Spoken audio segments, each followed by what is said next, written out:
सादर नमस्कार, सादर जय जिनेंद्र।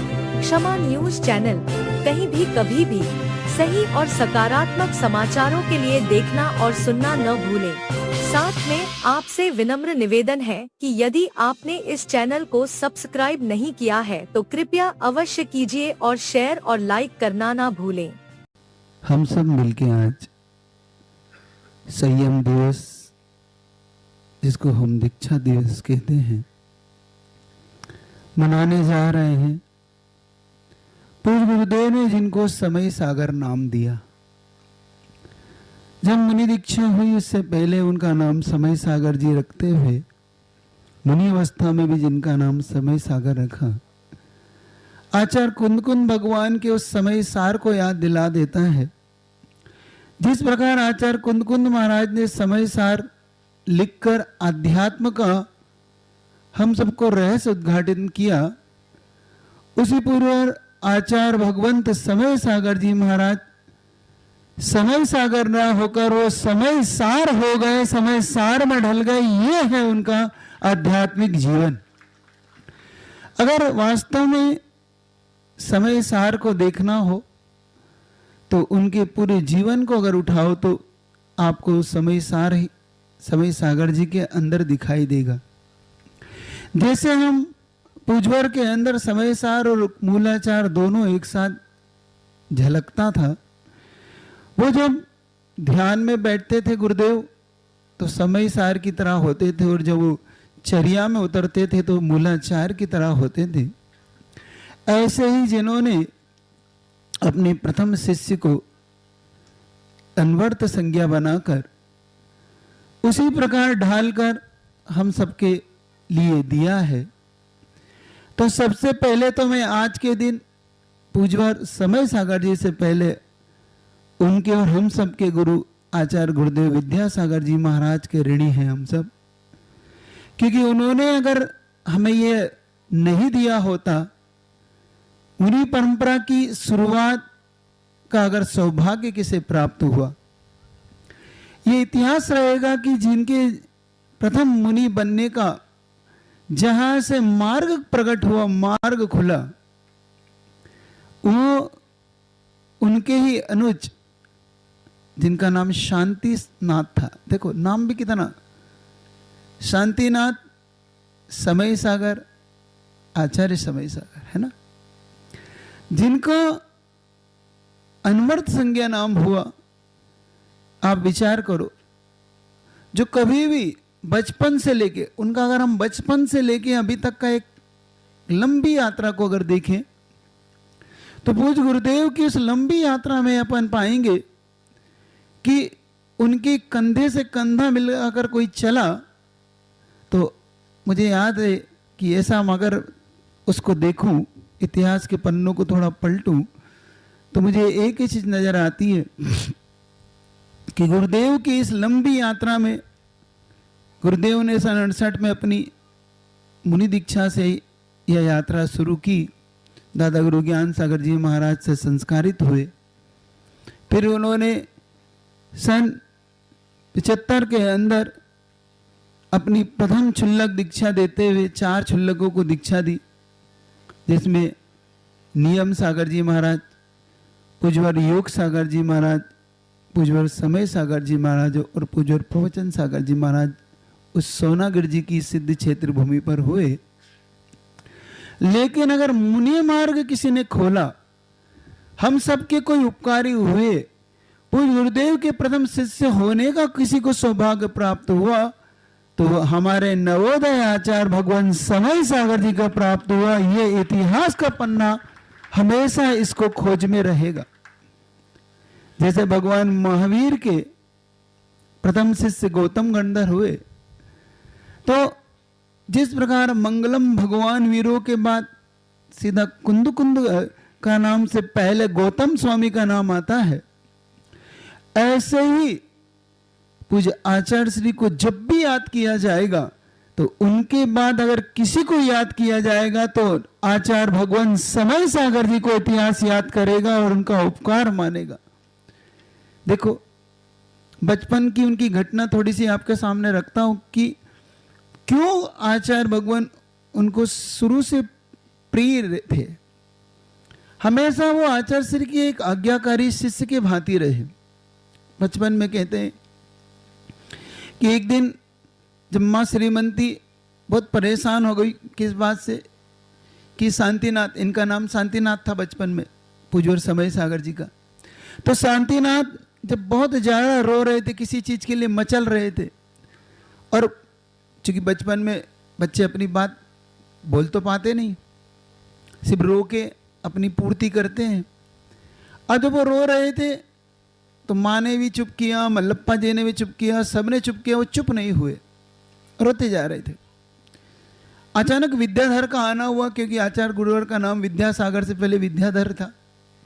तो विद्याधर का आना हुआ, श्रीमती माँ ने कहा, अरे विद्याधर सुन तो, देख तेरा ये छोटा भाई कितना रो रहा है, चुप ही नहीं हो रहा, जरा चुप करके तो दिखा।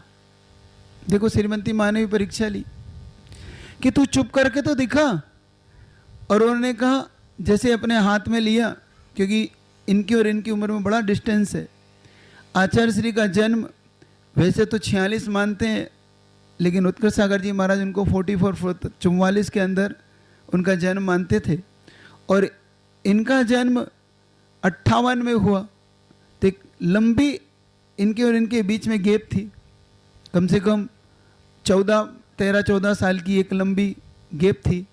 तो 14 साल का बच्चा जब अपने छोटे भाई को उठाएगा, तो उन्होंने कहा कि सुनो शांतिनाथ, देखो तुम्हें मुनि बनना है ना। देखो कितनी, उन्हें भी नहीं पता था कि वो स्वयं भी मुनि बनेंगे और ये भी मुनि बन जाएगा, लेकिन कहते हैं कि व्यक्ति के अंदर का बीजारोपण उसके मुख से निकलने वाले शब्दों से प्रकट हो जाता है। उसका व्यक्तित्व उनके शब्दों में झलकने लगता है। वही हुआ, और गुरुजी को तो वाक रिद्धि थी। कहते हैं उनको शब्दों की रिद्धियाँ थी, अगर उनके मुख से जो निकल जाता था वो हुआ करता था। और बचपन में उन्होंने एक ही बात कही अपने छोटे भाई शांतिनाथ से, सुनो शांतिनाथ, मुनि बनना है ना, मुनि बनने वाले पर रोते नहीं, तो चुप हो जाओ। इतना कहते हैं बचपन का शांतिनाथ चुप हो गया और एक शिष्य के भांति चुपचाप मुस्कुराने लगा। इतनी बात सुनते ही जैसे उन्हें ऐसा भाव हो कि मेरे मन की बात कह दी। बच्चे कब मुस्कुराते हैं? जब उनकी मन की बात हो जाती है, जब बच्चे के चेहरे पर हंसी आ जाती, कितना ही रो रहा हो और उसकी मनपसंद चीज मिल जाए तो वो मुस्कुराने लगता है। ऐसे ही शांतिनाथ उस बचपन में मुस्कुरा गए। शुरू से ही उन्होंने अपने ज्येष्ठ भ्राता का अनुसरण किया, अनुकरण किया, उनके पद चिन्हों पर प्रतिपल चलते रहे। मुझे वो भी याद है दिन कि उनके अंदर मूलाचार कैसे झलकता था। उनको देखकर मूलाचार स्वयं जीवंत तो होने लगता था, और जीवंत तो होता है। आप उनके पास जाइए, आपको कभी भी वो एकदम निगाह उघाटे नहीं मिलते। हमेशा आपको देखिएंगे बिल्कुल नीचे निगाह करके बैठे रहते।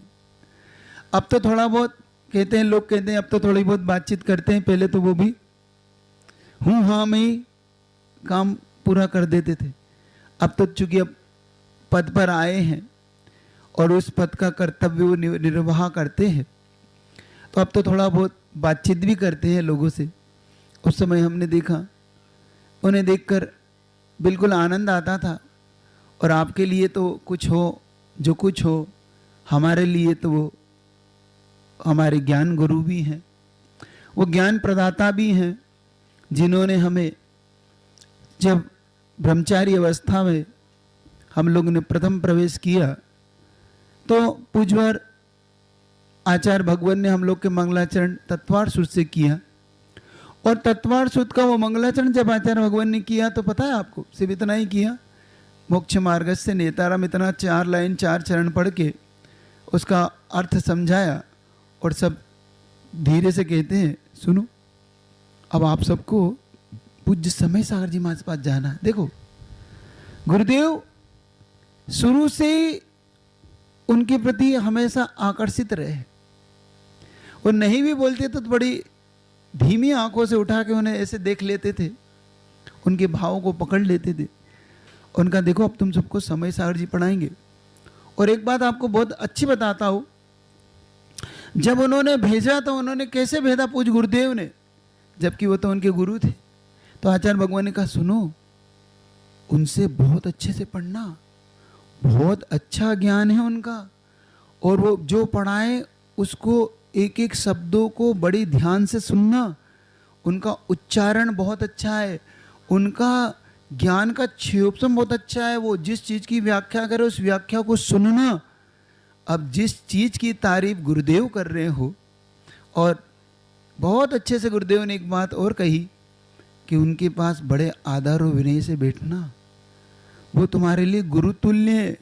मतलब आचार्य भगवान ने 2000 की उस प्रवेश के समय हमें यह संकेत दे दिया था कि वो तुम्हारे लिए गुरु तुल्य हैं, और 2024 में हम लोग के वो गुरु बन गए और आचार्य पद को वो सुशोभित कर रहे।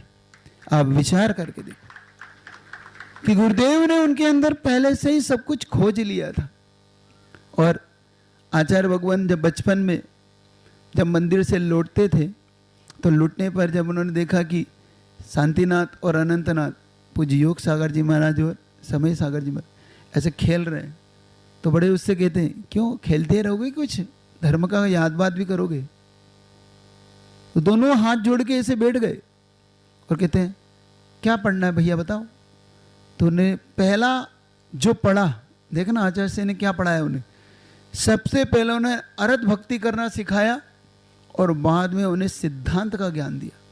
पहले उन्हें भक्तांबर सिखाया, पहला उनका कोई स्तुति परक कोई ग्रंथ उन्होंने बचपन में उनसे पढ़ा और सीखा तो वो था भक्तांबर स्तोत्र, और बाद में उनसे सीखा तो वो था तत्वार्थ सूत्र।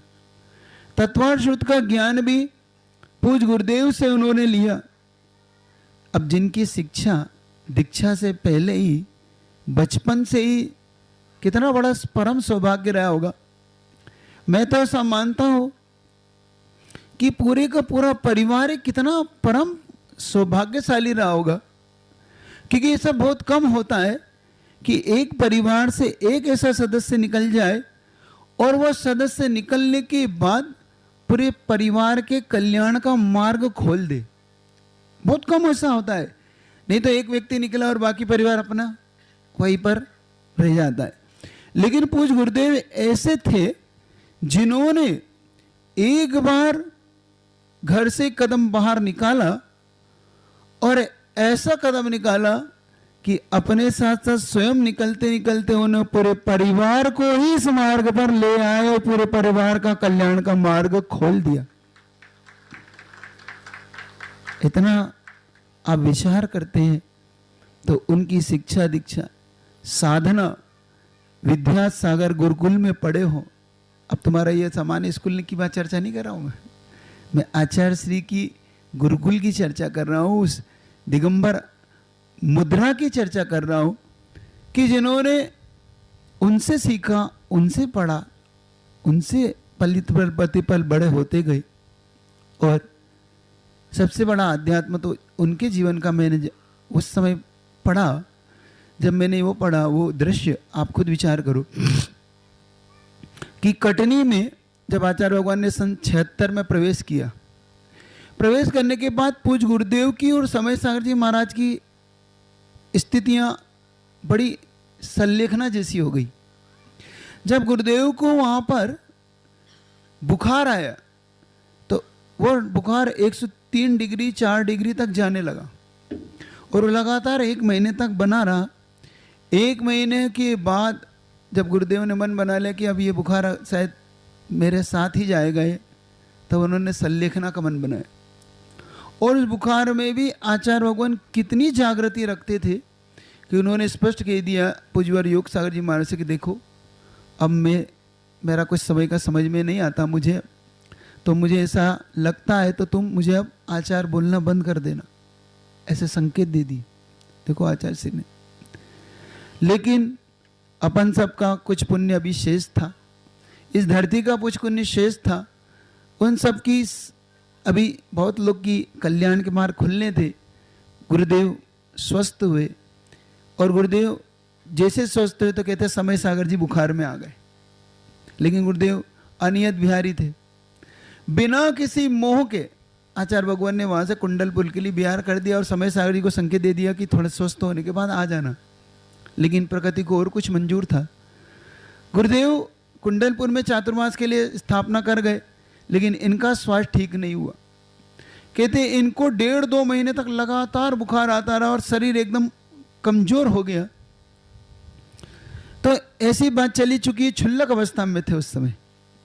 तो किसी ने कहा कि डॉक्टर ने आया, वैद्य जी को दिखाया। तो एक डॉक्टर वहाँ पे जो एलोपैथी के थे भी थे, उन्होंने कहा कि देखो अब कुछ कहा नहीं जा सकता है, इनकी हार्ट बीट, इनकी पल्स पकड़ में नहीं आ रही, इनको तुरंत अस्पताल में भर्ती कराई जाए।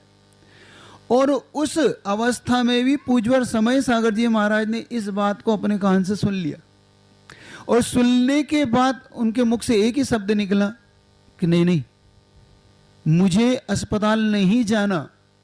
सुनना, जिनकी उम्र अभी कितनी है, अगर 58 से अपन अगर 76 को देखें तो मुश्किल से अभी 18-19 साल के हो रहे हैं, है ना।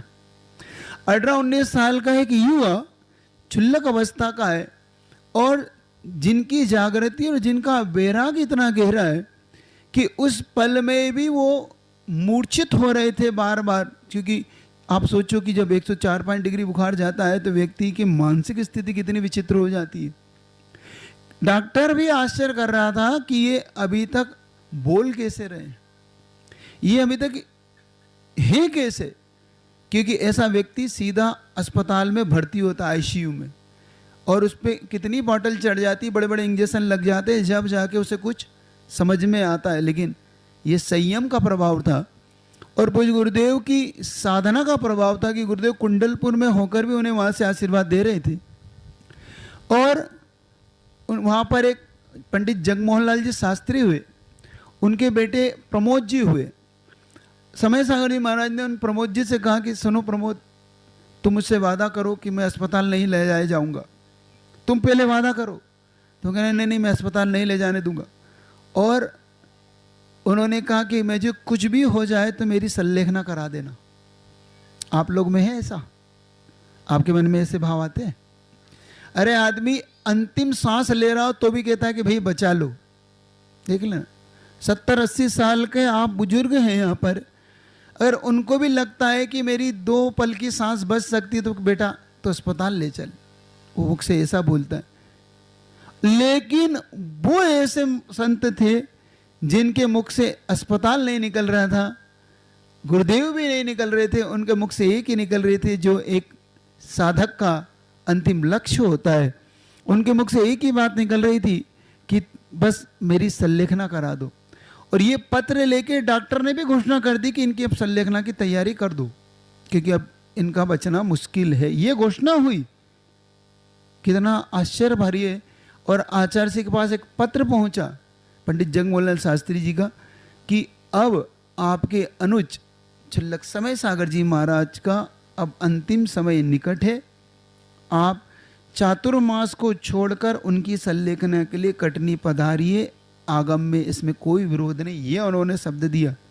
अब गुरुदेव का भी वैराग्य की परीक्षा थी, गुरुदेव की भी अध्यात्म की परीक्षा थी, और देव पूज्य समय सागर जी की महाराज के भी अपनी आध्यात्मिक जीवन की तो परीक्षा चल ही रही थी।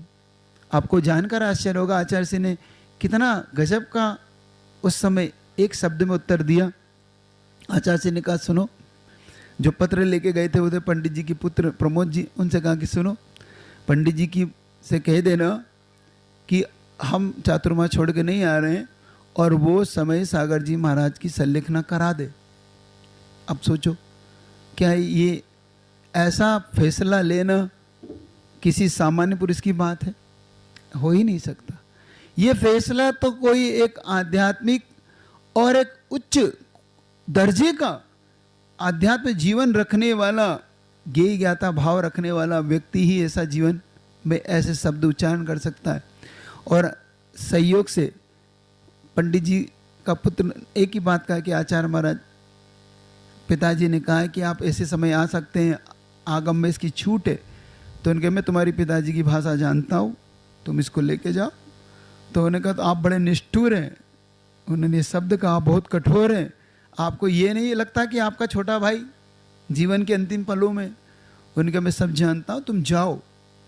देखो कितना उनके अंदर था। और सेम कंडीशन, यही कंडीशन देखना एक इतिहास कैसे पलटता है। यही पूरी कंडीशन डोंगरगढ़ में जब आचार्य जी की समाधि का समय आया तब समय सागर जी के लिए बनी। जो कंडीशन कुंडलपुर में आचार्य श्री के लिए समय सागर जी के लिए बनी, वही कंडीशन आचार्य समय सागर जी के लिए कुंडलपुर डोंगरगढ़ में आचार्य भगवान की संलेखना के समय बनी, जब आचार्य श्री ने स्पष्ट कह दिया कि मेरे पास कोई नहीं आएगा, जो जहाँ है वहीं पर रुक जाए। योग सागर जी को निर्देश दिए कि पूजवर से कहा कि कोई से भी कह दो यहाँ पर कोई ना आए। कैसा इतिहास पलटता है। और जब आपको एक रहस्य इसलिए खोल रहा हूँ इन दोनों बातों का कि आचार्य श्री भी कितने जागृत थे जब उन्होंने कहा कि आचार्य श्री आप ऐसा क्यों किया आपने। जब बाद में वो स्वस्थ हो गए पूज्यवर समय सागर जी महाराज, उनसे पूछा गया कि आचार्य श्री आपने ऐसा क्यों किया, आप क्यों नहीं आए संलेखना के लिए, आगम में इसकी छूट है। तो उन्होंने कहा मैं जानता हूँ इसकी छूट है, लेकिन मैं उनकी संलेखना नहीं बिगाड़ना चाहता था। क्यों? क्योंकि कहीं मेरे कारण उनको भाई का मोह उत्पन्न न हो जाए, उनकी संलेखना अच्छे से हो जाए, इसलिए मैंने वहां जाना पसंद नहीं। गुरुजी के अंदर देखो कैसा वैराग्य था, कैसी राग द्वेष से रहित उनकी चर्या थी। और इस समय जब आचार्य श्री ने दिया तब भी उन्होंने सबको रोक दिया कि देखो कोई भी शिष्य का मेरे प्रति मोह उत्पन्न ना हो जाए, कहीं ऐसा ना हो कि मैं उन शिष्यों के मोह में पढ़कर अपनी अंतिम संलेखना में कोई दोष लगा लूं। इतने थे, ऐसे थे अपने गुरुदेव, ऐसी थी उनकी जागृति। ऐसे ही उन्हीं की तरह हमेशा कठोर चर्या करने वाले, और सिर्फ कठोर चर्या अपने लिए करते हैं वो, दूसरे के लिए तो बड़ी करुणा वाली चर्या है। बहुत अंदर से उनके हमेशा दया झलकती है। जैसा अभी महाराज जी ने आपके सामने बताया कि हमेशा वो चाहे बिहार हो कुछ भी हो, बड़े उससे मुझे अच्छी तरह याद है डोंगरगढ़ का वो दृश्य में आचार्य श्री की बुखार का पल था। वो आचार्य श्री को बुखार आ रहा था डोंगरगढ़ में, तो मैं वहाँ आचार्य मतलब पूजवर समय सागर जी महाराज के चरणों में गया कि महाराज जी क्या सेवा कर सकते हैं हम क्या आचार्य श्री की आहारचर्या में जा सकता हूँ मैं ऐसा पूछने के लिए। और संयोग से वहाँ छोटा पाटा रखा था, मैं बैठ गया। आचार्य श्री का उस समय जैसे उनकी चिर दीक्षा भी बताई गई कि जिनकी दीक्षा सन 80 में हो गई, हम लोग 4 में दीक्षित हुए और ये घटना 11 की है। आप सोचो जिनकी दीक्षा को अभी इतने साल हो गए और वो 30 साल की दीक्षा में हम लोग के लिए सीधा उन्होंने मेरा हाथ पकड़ा और उठा के थे पहले पाटे पे बैठो, इधर बैठो इधर। मैंने कहा नहीं महाराज जी आप इतने चिर दीक्षित है, हम कैसे आपके साथ बैठ सकते हैं। तो उन्होंने कहा कहना नहीं मानते, डांट के गए थे वो, कहना नहीं मानते, पहले बैठो फिर दूसरी बात बाद में करूँगा। और उन्होंने हाथ पकड़ के जब उनके पास बिठाया तो मैं थोड़ी देर के लिए तो हिल गया कि अब एक तो महाराज जी पास, क्योंकि कम बोलते थे लेकिन इतना वात्सल्य सबको देते थे, और हाथ पकड़ के उन्होंने अपने पास ऐसे बिठा के अब बोलो क्या कहते हो। वैयावृत्ति करने के लिए जब भी गए हमेशा हाँ क्या क्या करना है ऐसे पूछते थे, क्या करना है वैयावृत्ति करना है, हाँ बताओ क्या लाए हो, हमने कहा ये लाए, हाँ जैसे किसी से हाँ ये तेल है ना इधर, पहले इधर बताओ हमें देखते हैं क्या है, और देखते थे और पहले जो गया उसके सिर पे पहले लग जाता था। हमेशा ध्यान रखते थे, कभी अगर थोड़ा सा भी इधर ऊपर हुआ उनके पास जाके बैठ जाते थे, बड़े आध्यात्म समझाते थे, देखो अपन इस मार्ग पे आए हैं, ये मार्ग में ये सब तो होता रहता है, तो इस पे ध्यान नहीं दो, और आप तो बस जो गुरुजी कह रहे हैं उस पे साधना पे ध्यान दो। हमेशा अच्छी शिक्षाओं से जिन्होंने शिक्षित किया, ऐसे वो आध्यात्मिक संत तो थे ही। उनका जैसा उनका शरद पूर्णिमा का जन्म है, वैसे वो उस शरद पूर्णिमा चांदनी के समान शांत, शीतल, सरल और सहज जिनका व्यक्तित्व है।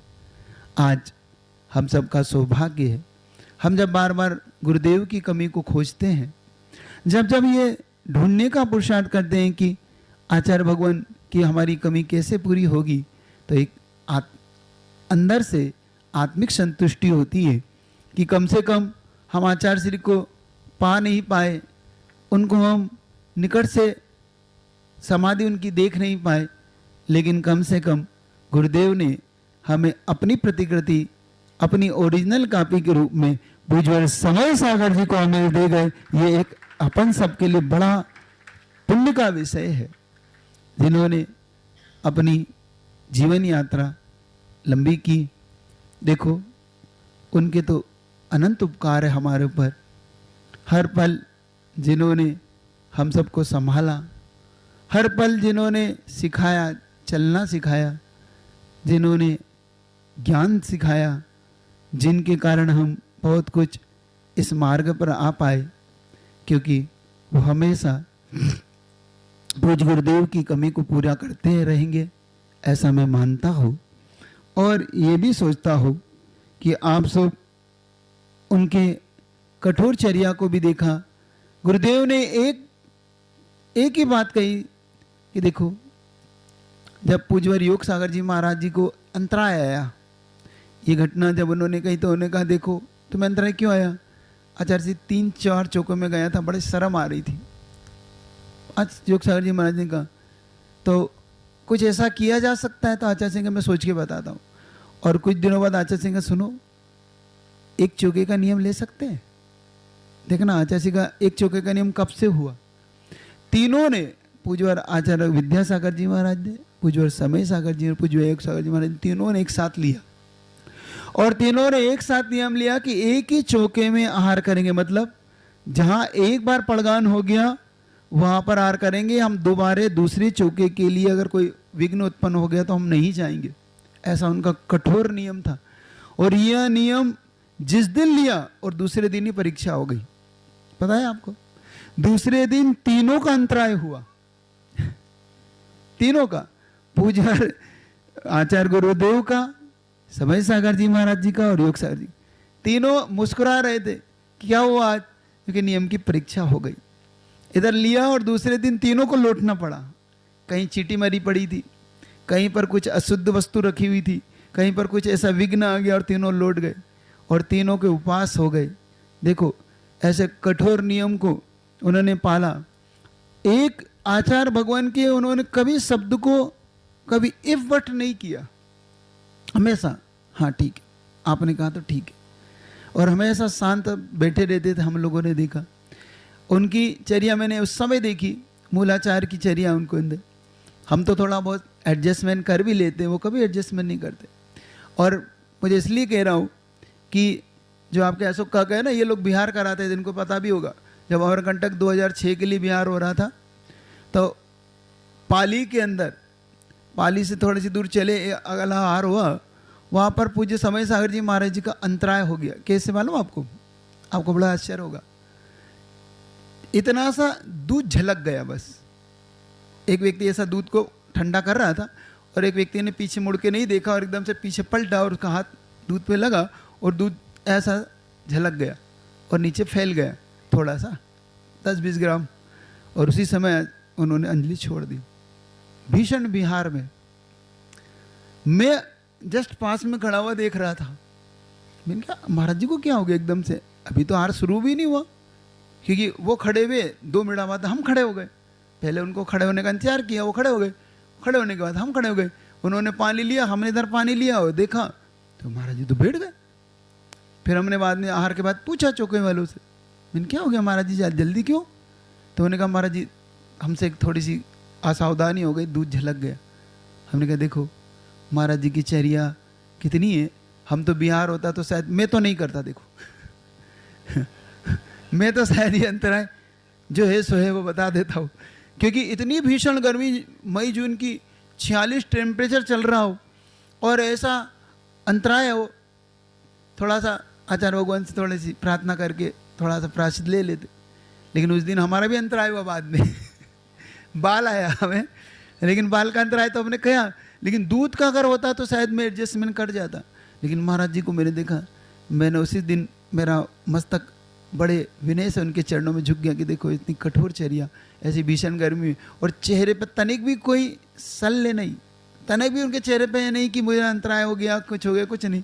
और चौके वालों को बड़ा ऐसा आशीर्वाद देके, मुस्कुरा के आशीर्वाद देके वो निकल गए। उस दिन मैंने देखा, उनसे समझा कि देखो चर्या किसी मृदु भी होती है और कठोर भी होती है। उनके अंदर अपने प्रति कठोर चर्या है, पर के प्रति मृदु चर्या है।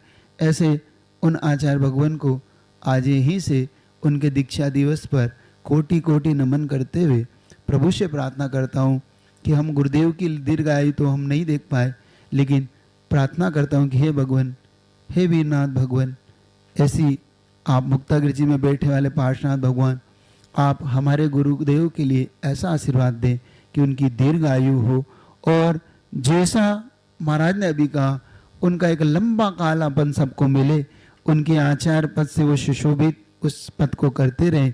और मुनि पद हमने जैसे आचार्य भगवान का 50वां संयम महोत्सव बनाया, आने वाले 3-4 साल बाद उनका भी हम 50वां मुनि पद बनाएं और बड़े धूमधाम से बनाएं। इसकी तैयारी आज से ही होना चाहिए, अभी से लक्ष्य लेके चलना चाहिए कि 3 साल के बाद उनका 50वां संयम महोत्सव हम कहाँ मनाएंगे। क्षमा न्यूज चैनल देखने के लिए आपको बहुत बहुत धन्यवाद। सादर प्रणाम। सादर जय जिनेंद्र।